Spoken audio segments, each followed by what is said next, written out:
You'll notice that the title for this particular study is Congress Shall Make No Law.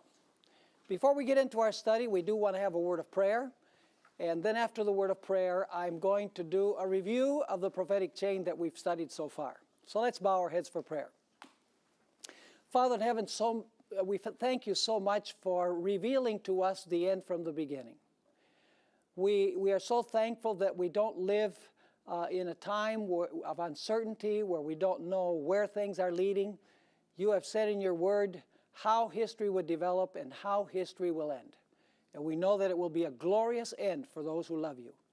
So I ask, Father, that you will inspire us through a study of Bible prophecy and that you will help us to remain faithful to you no matter what. We thank you, Father, for your presence, and we ask this in the precious name of Jesus. Amen. Well, let's review the prophetic chain that we have been studying.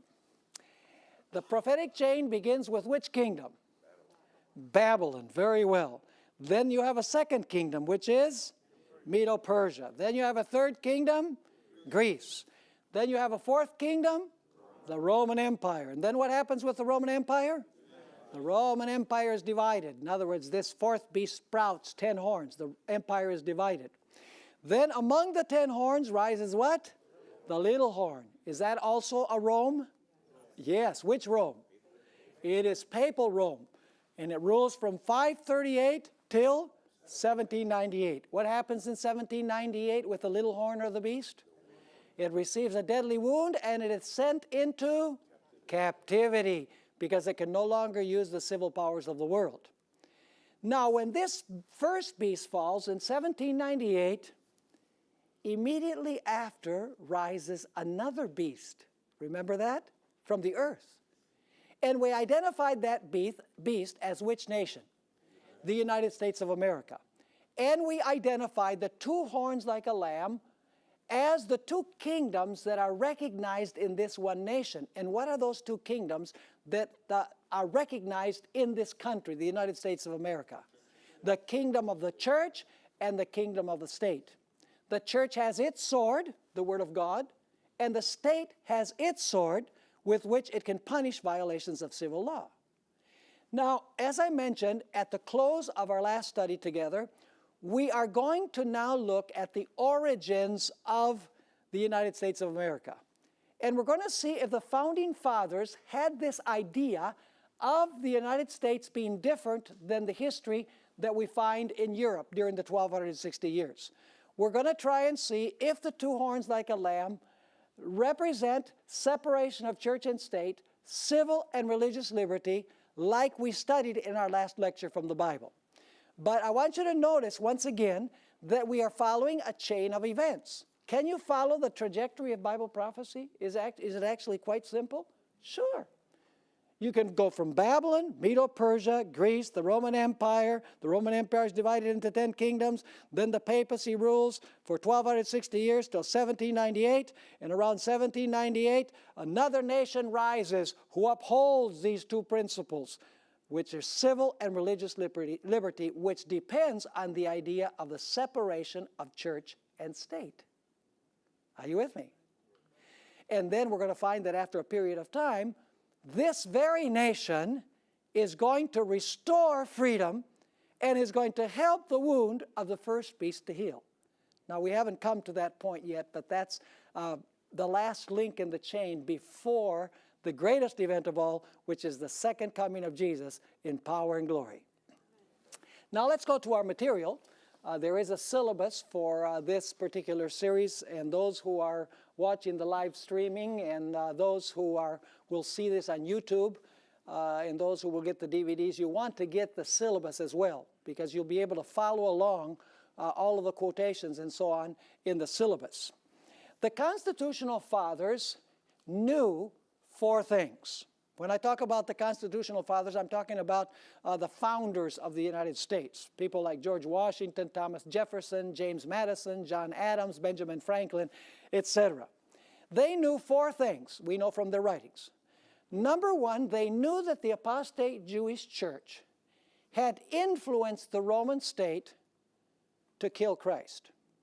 They knew the union of the apostate church with the civil power of Rome that is with Pontius Pilate to slay Christ. They also knew that in the early church, as it's told in the story of the book of Acts, that the Jewish church, the same apostate church that influenced the state to destroy Christ, they knew that that church continued appealing to the Roman emperors to persecute, and rulers, to persecute the disciples or the apostles who were preaching God's message after the ascension of Christ. They also knew the history of the church during the Dark Ages, during the 1260 years. The founding fathers described quite frequently, for example, the Inquisition. They knew that persecution had come during the 1260 years because the church had linked with the state and it had gotten the state to persecute those who did not agree with its doctrines and its practices. They also knew the history of the colonial period of the United States, which begins officially in the year 1620 when the Pilgrims came to the United States. Well, actually, there was no United States, but they came to the territory of the United States. They came seeking religious liberty, and then once they had it, they denied it to anybody who did not agree with them, anybody that did not belong to the established church, which was the Puritan church, a branch of the Anglican church. And so the founding fathers knew about the colonial period. They knew that in the colonial period, if you didn't go to church on Sunday, you could be fined and you could be thrown into prison. And in at least 3 of the colonies, there was a death decree against those who did not attend church on Sunday because they believed Sunday was the day of rest. You could not occupy a position in the civil government if you did not belong to the established church. And only ministers that belonged to the established church could be remunerated for their efforts because people basically gave their tithes to the government paid the ministers. But the only ministers that were paid were the ones that belonged to the established church. So if you were not a minister of an established church, you would have to find another means of sustenance. In other words, in the colonial period, the founding fathers knew that there had been a union of church and state, and the result had been persecution against those who were not in harmony with this arrangement. So we need to understand the founding documents of the United States within this historical context. The United States was not established in a vacuum. In other words, it doesn't simply appear with its principles on the scene all of a sudden. It is a reaction to the colonial period, the 1260 years, and the persecution against the apostles and Christ by uniting church and state. We have to understand that historical context in order to comprehend the style of government that was established in the United States by the founding fathers. And so it was that in 1776, the Declaration of Independence of the United States was signed. And among other things, it stated that human beings are guaranteed certain inalienable rights. That means rights that God gives that nobody can take away from you. Certain inalienable rights, which are among those rights, are life, liberty, and the pursuit of happiness. In 1787, the Constitution of the United States was ratified. And the basic idea of the Constitution is a government of the people, by the people, and for the people. In other words, the people govern themselves through the election of representatives by themselves. And then in 1791, the Bill of Rights was ratified, which are the first 10 amendments to the Constitution of the United States. And the Bill of Rights, among other things, guarantees full civil and religious liberty. It's interesting to note that these 3 documents, the Declaration of Independence, the Constitution, and the Bill of Rights, were ratified immediately before the beast received its deadly wound. In other words, when the beast was about to receive its deadly wound, the next power coming onto the world scene was rising. Isn't that interesting? In the light of what we studied from Revelation chapter 13, where it says that the beast receives a deadly wound, then I saw another beast rising from the earth. So we know that the beast that rises from the earth rises around the year 1798. Now, in this new nation, there was a basic idea, and that is that there are 2 legitimate kingdoms that could exist in the United States of America. One was the church, and the other one was the state. The church would have its spiritual sword, which is the Bible. and the state would have the civil sword with which it could punish violations of civil law. These two principles upon which this nation was established are called republicanism, and that has nothing to do with the Republican Party, by the way. It's a republic. In other words, it's a Republican style of government. Basically means a representative civil government with the civil sword. And then you have Protestantism, which is a representative religious government with the religious sword. During the Middle Ages, in all civil matters, the king ruled.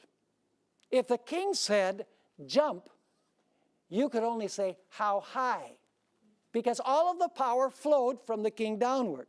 The king had the last word, and what the king ordered, people did in civil affairs. In religious affairs, the Pope was the one who had the last words. If the Pope said jump, you better say, how high do you want me to jump? Because anything having to do with religion, when the Pope spoke or the papacy spoke, people were expected to obey blindly in religious matters, even if it conflicted with their individual conscience. In other words, all of the power during the period of the 1260 years flowed from top to bottom, from the king down to the people, and from the Pope down to the people as well. The founding fathers of the United States said, we're going to establish a different kind of government. Dare I use the word, a revolutionary type of government. A government that goes against all of the conventions that have been tried in the past. A government where the power does not flow from top to bottom, but where the power flows from bottom to top.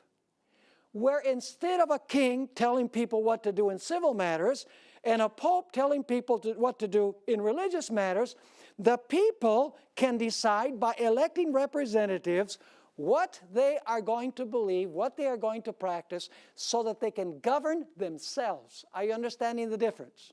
So the founding fathers were trying a revolutionary experiment that had not been tried before. Because in previous empires, the king was the one who ruled in civil matters, and the Pope was the one who ruled in religious matters. So the founding fathers said, no, what we're going to do, there are going to be two kingdoms in this nation. There's going to be the church, and there's going to be the state. And both of these kingdoms are going to be separate from one another, and they are going to be based on the idea of freedom. Freedom of religion and freedom in civil matters. Ellen White, who wrote this classic book, Great Controversy, on page 442, and I must say Ellen White was born only 29 years after the deadly wound. So she was very close to the time of the deadly wound. She wrote this about the ideas that the founders had. The founders of the nation wisely sought to guard against the employment of secular power on the part of the church, with its inevitable result, which is what? Intolerance and persecution. So what did the founding fathers want to keep away from? They wanted to keep away from the church being able to use the state. And when that happens, what is the result? According to what she says, the result is what? Intolerance and persecution. If you don't believe that the union of church and state leads to persecution and intolerance, all you have to go is to Muslim countries. There the church and the state are one. Let me ask you this. If the church and the state are joined together, will you lose both civil and religious liberties? Yes, you will. Because if you do not agree with the religion, you'll be killed, and the greatest civil right you have is life. Are you with me? So they are linked together. In other words, if you don't believe in full religious liberty and full civil liberty, church and state separate from one another, the end result is going to be, as Ellen White says, intolerance and what? And persecution. In this way, the founding fathers rejected the view of the Roman Catholic Church. The view that the church can use the state to force people into believing and practicing what the church believes and practices. So now what we want to do is take a look at the writings of some of the founding fathers of the United States to see if they believed in the idea of the separation of church and state, the church functioning as church and the state functioning as state, and thus guaranteeing full civil and religious liberty. Let's begin with Mr. Liberty himself, George Washington. George Washington is an individual that stands out for three primary reasons. Number one, he was the liberator of the United States from British rule. Number two, he was the first president of the United States, of the nation of the United States. And number three, he presided over the Constitutional Convention that drafted and implemented and ratified the Constitution of the United States. So I would say that he would be a very important individual in the history of the original history of the United States. Now, the Baptist delegation of Virginia wrote a letter to George Washington on August 8, 1779. And they congratulated him for being the president, for being elected president of the United States. And they asked him if the Constitution that was ratified in 1787 guaranteed full civil and religious liberty if it didn't have a Bill of Rights. See, the Bill of Rights had not yet been implemented, the first 10 amendments to the Constitution. So Washington wrote back to them, reassuring the Baptists that they didn't have to worry, that the Constitution guaranteed full civil and religious liberty without necessarily having a Bill of Rights. And I want to read to you what George Washington said about this idea of the Constitution not having a Bill of Rights and the Constitution guaranteeing civil and religious liberty in spite of not having a Bill of Rights. And I read now from George Washington. He stated this: if I could have entertained the slightest apprehension that the Constitution framed by the convention where I had the honor to preside might possibly endanger the religious rights of any ecclesiastical society, certainly I would never have placed my signature on it. And if I could now conceive that the general government is the federal government, that's the way they called it back then.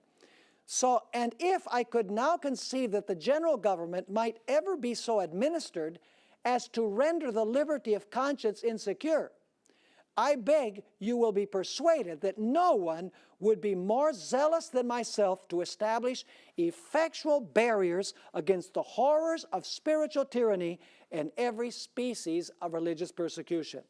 For you doubtless remember, I have often expressed my sentiments that any man conducting himself as a good citizen, what kingdom does that have to do with?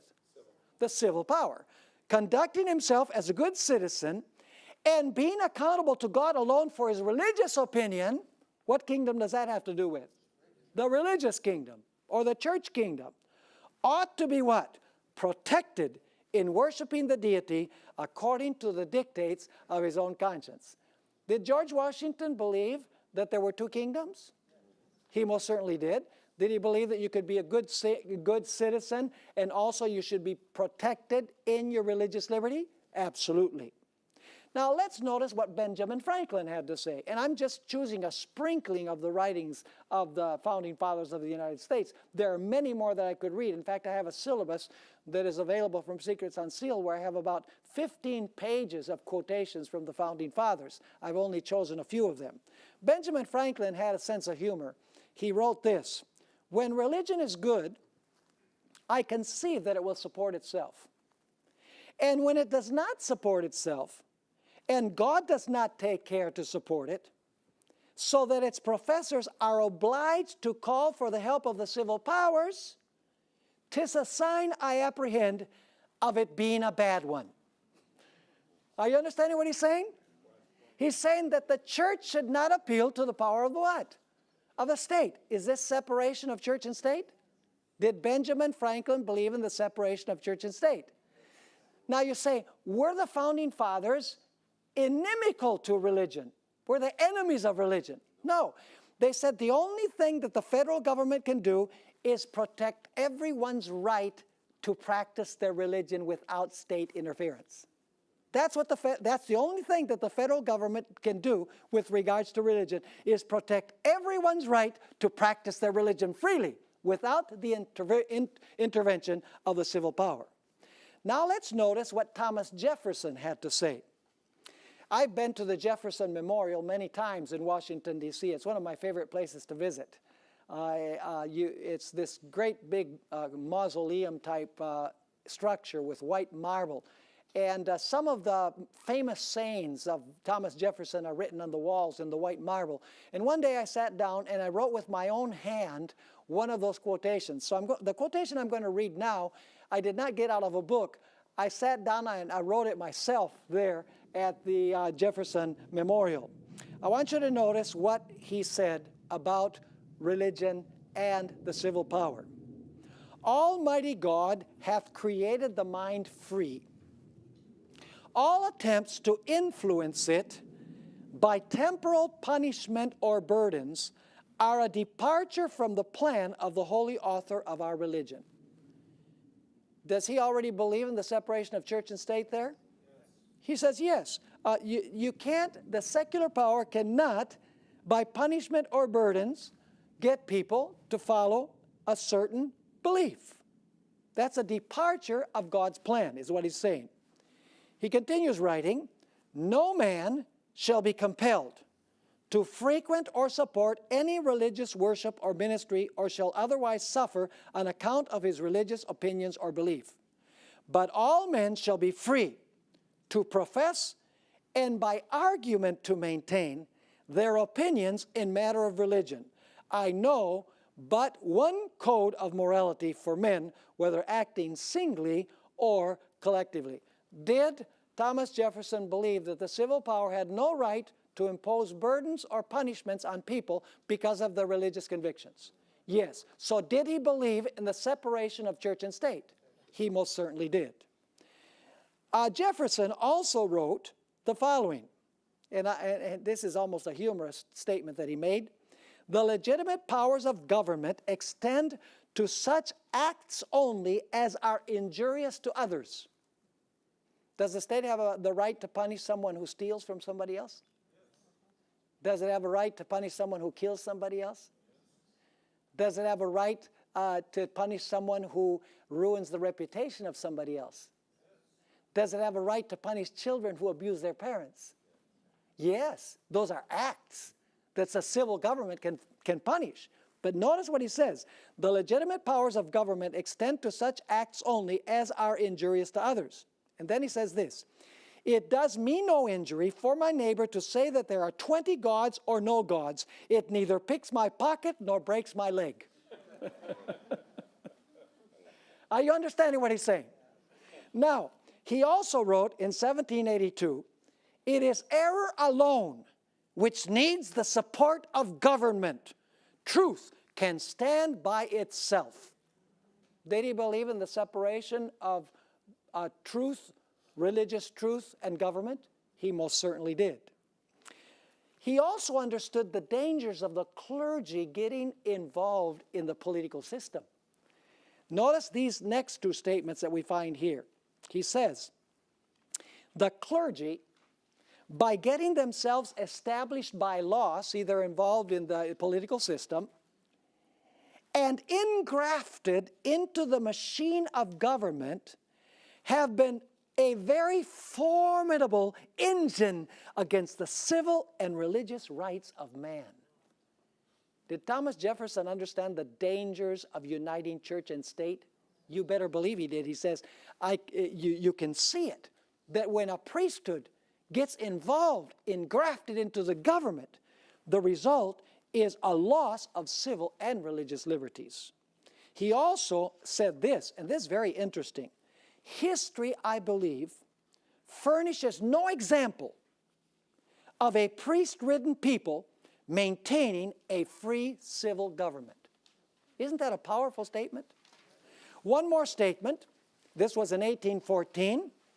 He said, in every country and in every age, the priest has been hostile to liberty. He is always in alliance with the despot, abetting his abuses in return for protection to his own. Thomas Jefferson knew very well what happened when the church was able to use the state. And he said, in this country, it will not be that way. We are going to establish a different government where the civil government governs in civil matters and the church deals with religious matters, and every man and woman are free to worship God according to the dictates of their own conscience. Now, the Danbury Baptist Association of Connecticut wrote President Thomas Jefferson on October 7, 1801, to complain that their rights were being infringed by their state legislature, their religious rights. And this is part of the letter that they wrote to Thomas Jefferson. What religious privileges we enjoy as a minor part of the state, in other words, they were a minority in the state, we enjoy as favors granted and not as inalienable rights. In other words, the government is saying, well, we'll grant you religious freedom, but religious freedom is a divine right. It cannot be, religious liberty cannot be granted by the government because it's something that God has given man. It's an inalienable right. But they're complaining. They're saying, you know, what happens is the state is saying, we'll grant you these rights. They're saying, no, the state can't grant us these rights. They're in an inalienable right. So once again, what religious privileges we enjoy as a minor part of the state, we enjoy as favors granted and not as inalienable rights. And these favors we receive at the expense of such degrading acknowledgments as are inconsistent with the rights of free men. Now, on January, the month of January of 1802, Thomas Jefferson answered their letter. And he explained very clearly his understanding of the First Amendment to the Constitution of the United States. And this is where the wall metaphor comes from. Have you heard of the wall metaphor, the wall of separation? Well, let's read this statement so that you can see what Thomas Jefferson said. Believing with you, that is with the Danbury Baptists, that religion is a matter which lies solely, that is only, between man and his God, that he owes account to none other for his faith or his worship, that the legitimate powers of government reach what? Actions only and not opinions. I contemplate with sovereign reverence that act of the whole American people which declared that the legislature should make no law respecting an establishment of religion or prohibiting the free exercise thereof. And then he explains, by the way, he's quoting the First Amendment. Then he says, thus building what? A wall of separation between church and state. Did Thomas Jefferson believe that the church should function as church and the state as state separately? He most certainly did. All of the founding fathers believed this. And that's why I've dedicated this whole lecture to show that the two horns like a lamb are corroborated by the history, the original history of the United States. Now, let's talk a little bit about James Madison. James Madison is called the father of the Constitution. He's the brains behind the Constitution, in other words. Let's read a few statements from James Madison.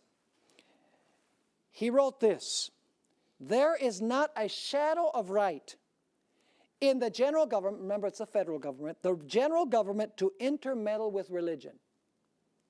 Did he believe that the federal government could get involved in religion? No, no, no. He says there's not a shadow of right in the general government to intermeddle with religion. Its least interference with it, that is with religion, would be a most flagrant usurpation. I can appeal to my uniform conduct on this subject that I have warmly supported religious freedom. Did he believe in the separation of church and state? He most certainly did. In 1822, this is very interesting because the United States was established in 1776, 1787, 1791. This is about 30-some years after the experiment had been tried. And so James Madison now writes about lessons that the United States is teaching the world. Notice what he wrote. We are teaching the world the great truth that governments do better without kings and nobles than with them. In other words, a republic is a better idea, is what he's saying, than a monarchy. And then he says, the merit will be doubled by the other lesson that religion flourishes in greater purity without than with the aid of government. Isn't that a telling statement? So interesting. Sometimes I ask people, to how many kingdoms do you belong? Well, you know, I was born in the United States, so I am a citizen of the United States. But I was baptized as Seventh-day Adventist, so I am also a citizen of the heavenly kingdom. I live in one nation, but I'm a citizen of two kingdoms in the United States, each separate from the other. In other words, the federal government cannot interfere with my religious convictions. And the church should not be involved in trying to use the state to violate people's religious convictions, because the state has its legitimate existence and the church also has its legitimate existence. Now let's talk a little bit about the First Amendment to the Constitution of the United States. Some Christians today, many of them will say, well, the expression separation of church and state is not found anywhere in the Constitution. And that's true. If you're looking for the phrase separation of church and state in the Constitution, you're not going to find it because it's not there. But the concept of the separation of church and state is in the Constitution, in the First Amendment to the Constitution, in fact. Let's read the First Amendment to the Constitution. By the way, in this amendment is where you find the two horns like a lamb, because this amendment guarantees religious liberty and civil liberty and separates the two. Let's notice the First Amendment. Congress. What does Congress do? It writes the laws, right? Congress shall make no law. Now, what part of no law don't you understand?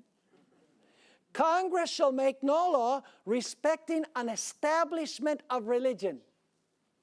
Notice that doesn't say that Congress can't make a law that establishes a church above other churches, or that establishes one religion above another religion. That's the way many Christians today are interpreting. They're saying, well, the Founding Fathers, when they say that Congress shall not make, Congress shall not make any law that establishes religion, they were really meaning that the United States could not establish one church above another or one religion above another, but the federal government can benefit all churches alike. That's the argument. But the fact is that the word religion does not have a definite article. It doesn't say church, it says religion. It doesn't say a religion, it says religion. Are you following me? So it says, Congress shall make no law respecting an establishment of religion or prohibiting the what? The free exercise thereof. What does this mean? It means that Congress can't make any law that establishes any religious observance. And it means that it cannot make any law that forbids you from practicing your religion. It cannot establish any religious observance, and it cannot forbid you from practicing freely your religion. And you say, well, what's the difference? In the Bible, we find two examples of the first two clauses of the First Amendment. In Daniel chapter 3, when Nebuchadnezzar raised the golden image, was he establishing a religious observance by law? Was the civil power establishing a religious observance? Absolutely he was. Was that legitimate or illegitimate?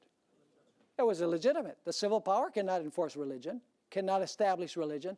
What came as a result of establishing religion? Persecution, right? In Daniel 6, we have also another story that illustrates the free exercise clause.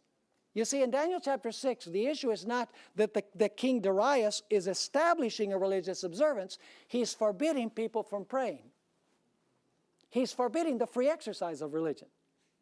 And when he forbade the free exercise of religion, what was the result? Persecution.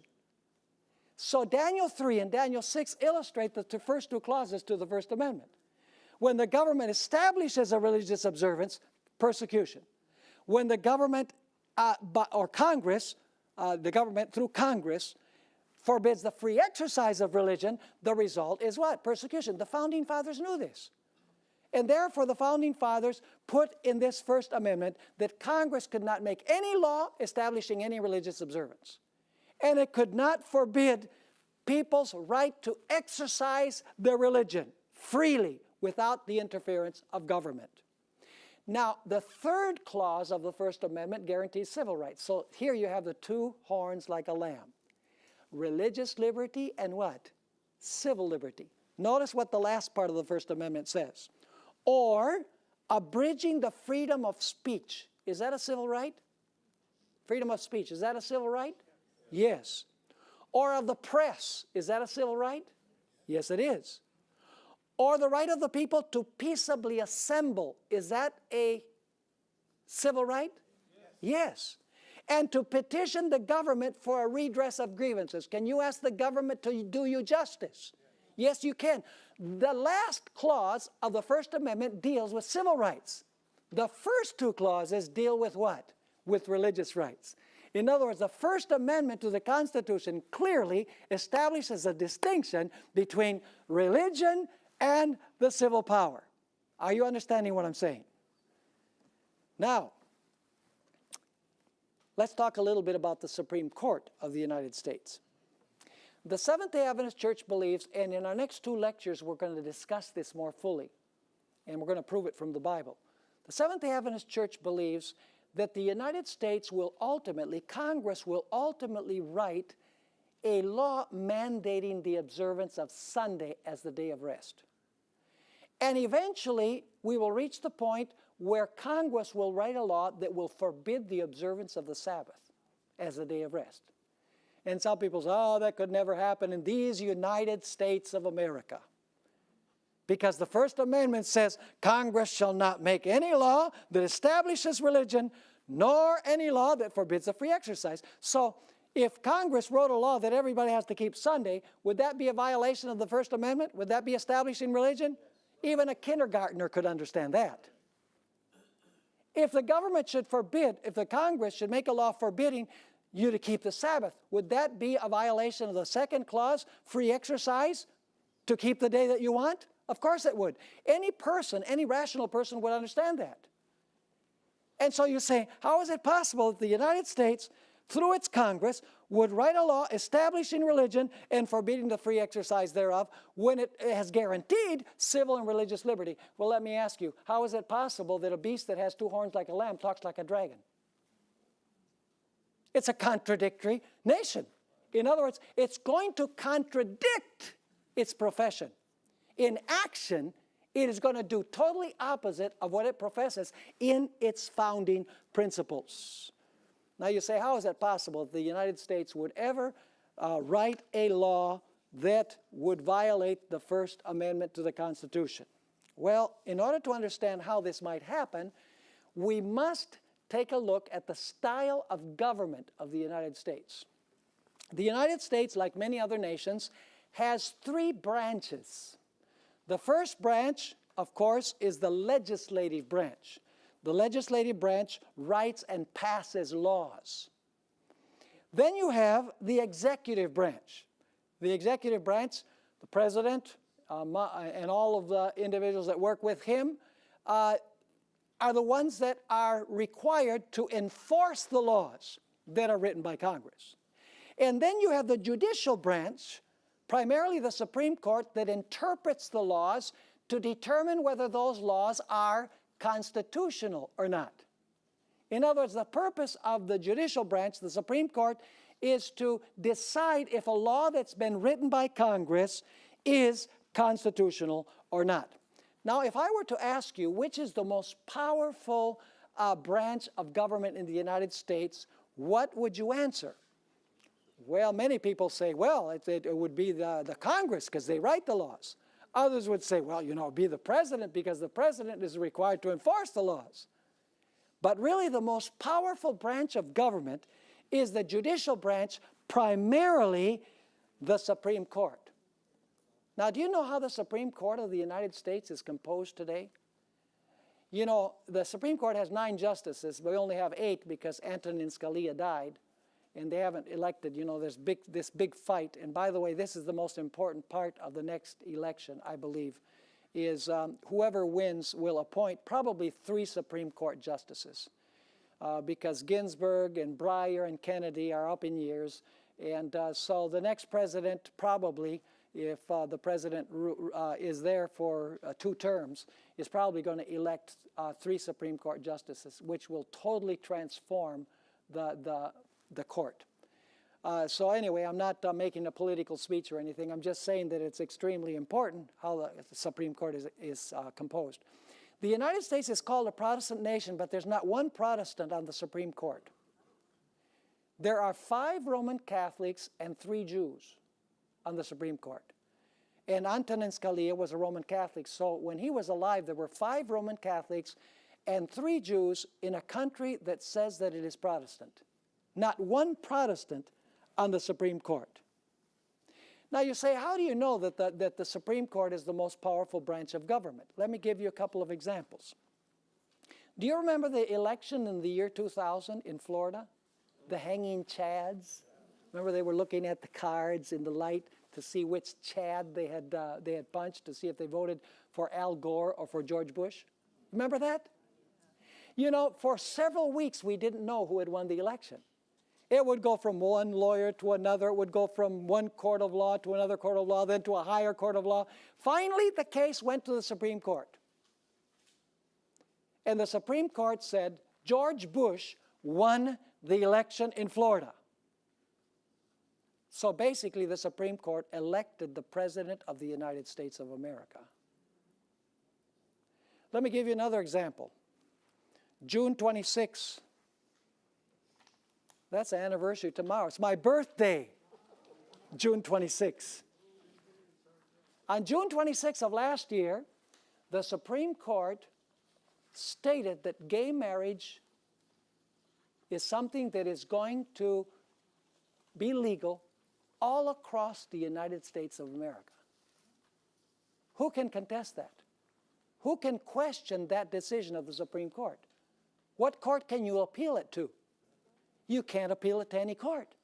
So when the Supreme Court says the case was taken, gay marriage is something that is a right guaranteed in all 50 states, there's no court of appeal.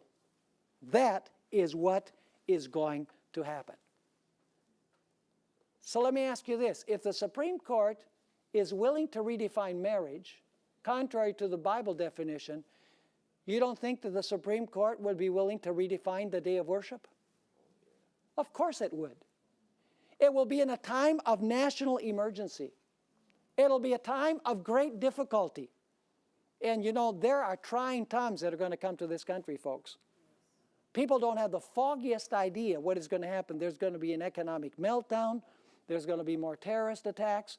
There's going to be more so-called natural disasters. And it's not due to climate change and all of these reasons that are being given. The fact is that God is withdrawing His Spirit from this country. Because this country has said, we don't want God. We don't want His Word. We don't want you in our life, is what this country has said. And so God says, you don't want me? I'm not going to force myself on you. And He removes Himself from those who have rejected and said that they don't want Him in their lives. And human beings can be very cruel when they're devoid of the Spirit of God. And of course, after the close of probation, Ellen White describes this world. She says that there's a scene of strife such as no pen can picture. Can you imagine what the world is going to be like with Satan in total control of the finally impenitent? He won't be in control of God's people, but he will be in control of all of the wicked in the world. We haven't seen anything yet compared to what is coming. And the world, even the Protestant world, you know, they say, well, it's the Muslims and it's the terrorists, and you know, they blame everything. It's climate change. And they applaud the Pope. They say, wow, the Pope, he's got it straight, you know. We need to emphasize the poor, and we need to emphasize the family, and we need to emphasize climate change. He's got it right. And they don't realize that the reason why everything is going downhill is because God is withdrawing His Spirit from the earth. He's releasing the winds of strife. That's what's really happening in this nation. This nation, if it was to return to God, it would have to return to what God says in His Word. Now, I'm not talking against people. You know, if people want to live a gay lifestyle, you know, I believe the government should give them that civil liberty. But the government does not have any right to redefine marriage, because the Bible defines marriage as between a man and a woman. If gay people want to have civil unions, and I think they should get tax breaks, just like people who are married. But God has defined marriage as between a man and a woman. And how is it that man or the Supreme Court would redefine marriage? And you don't think that the United States, through its Congress, would also be able to redefine the meaning of God's day of worship? You say, well, Pastor Bohr, how is that possible? In the United States of America? The land of the free and the home of the brave? Something like that could happen? Listen, the beast of Revelation 13, it says it has two horns like a lamb, but it speaks like a dragon. Listen carefully. It doesn't say that the two horns are broken and then it speaks like a dragon. It speaks like a dragon while it still has the two horns. In other words, this nation is not going to get rid of the First Amendment to the Constitution. It's going to say we still uphold the First Amendment.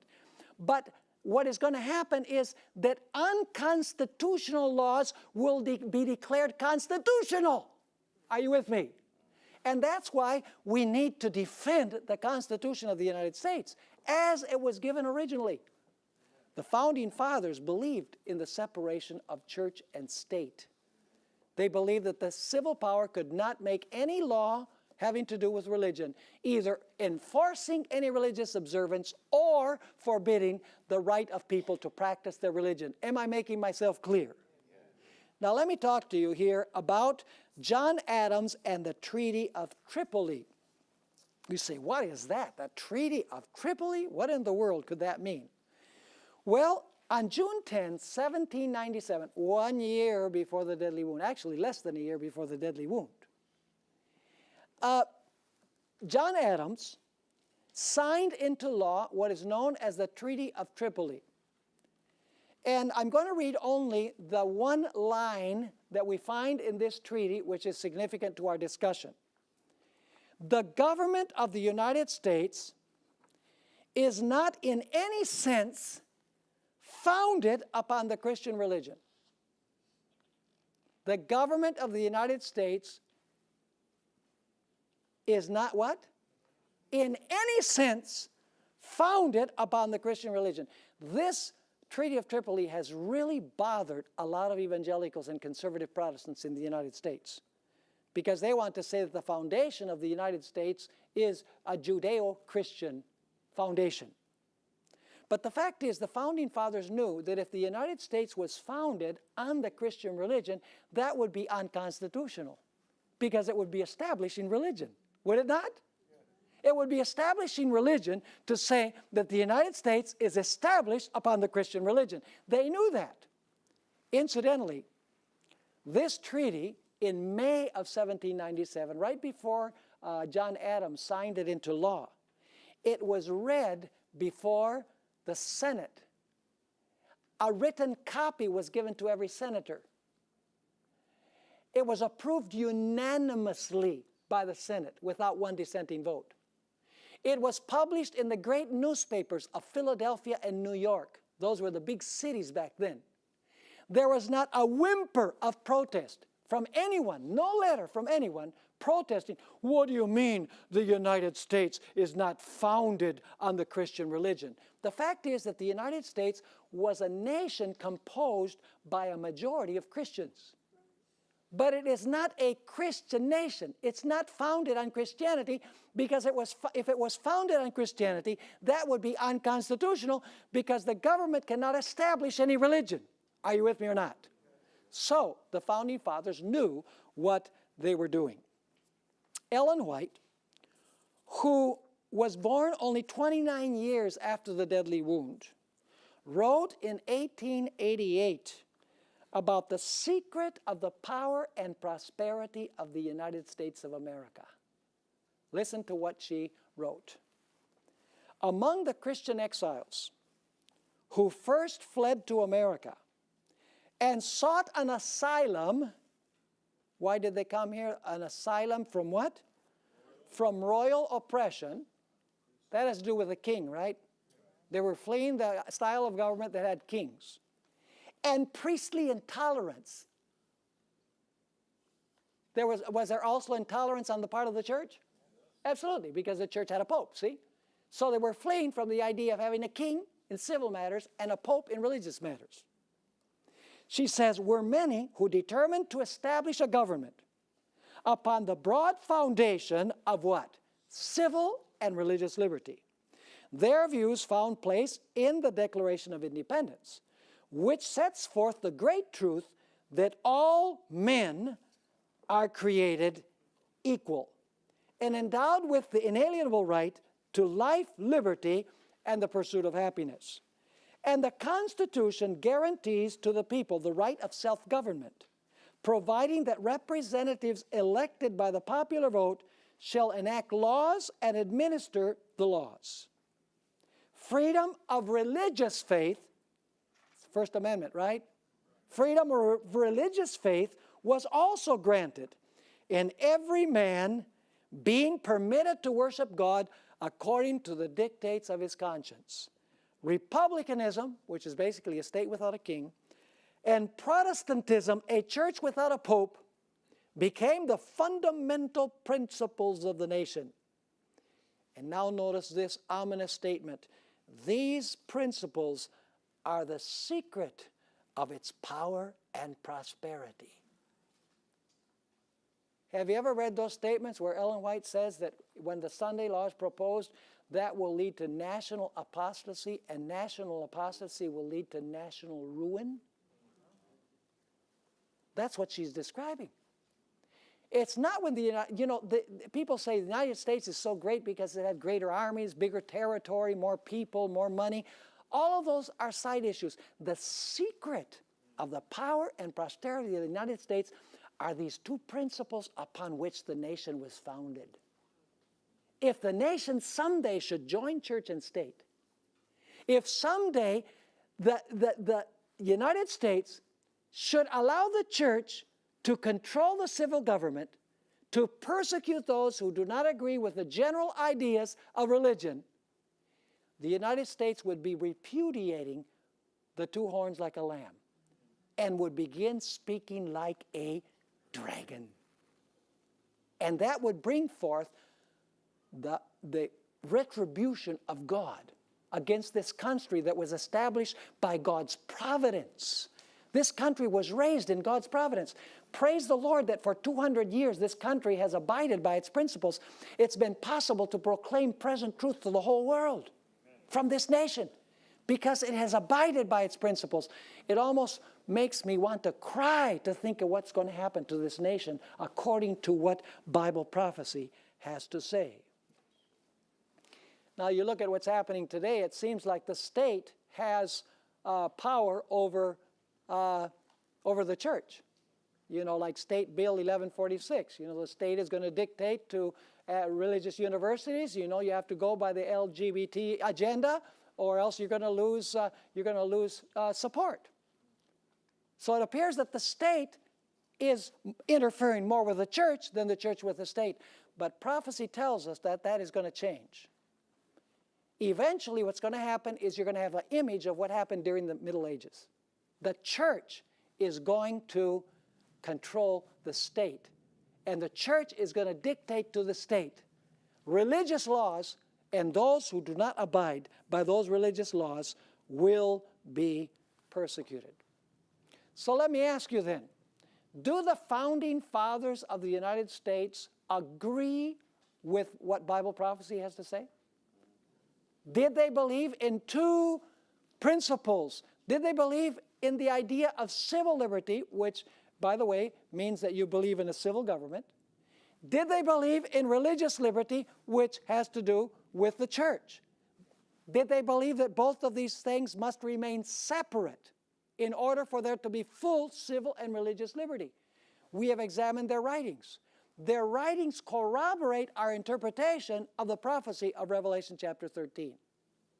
Have you understood what we've studied? So where are we in the prophetic chain? Well, let's review again. My wife says, you review too much. You repeat too much. And I tell my wife, listen, how does a parrot learn to talk? You repeat and repeat and repeat to the parrot, and the parrot learns to say it. So you got to repeat. So let's examine the chain again. Where does the chain begin? Babylon. Then Medo-Persia. Then Greece. Then the Roman Empire. What happens to the Roman Empire? It's divided into 10 kingdoms. Then the papacy rules for how long? 1,260 years. What happens at the end of 1,260 years? The papacy receives a deadly wound with a sword. The state turns against it. And the papacy is sent into what? Captivity, because it can no longer use the civil powers of the world to accomplish its purposes. When the papacy falls, this other beast rises from the earth, the United States of America, with the two horns like a lamb. In other words, it guarantees full civil and religious liberty by the idea of the separation of church and state. Where are we in the prophetic chain? What is the next event in the prophetic chain? The next event in the prophetic chain is that this beast from the earth that has two horns like a lamb will end up speaking like a dragon. We are at the very final end of the chain, at the final link. And the United States will speak like a dragon because it will help the beast recover its power. Remember what we said? It will tell everyone to worship the first beast, to make an image of the first beast, to enforce the mark of the first beast. It will do everything on behalf of the first beast. It will exercise the authority of the first beast. In other words, the United States will restore the idea of uniting church and state that existed with the papacy and the civil powers of Europe during the 1260 years. Now don't miss the next couple of lectures, because we're going to unpack this a little bit more. We're going to talk about the mark of the beast. We're going to talk about the change in God's law as the defining issue at the end of time. So don't miss for anything in the world the next exciting episode in this series.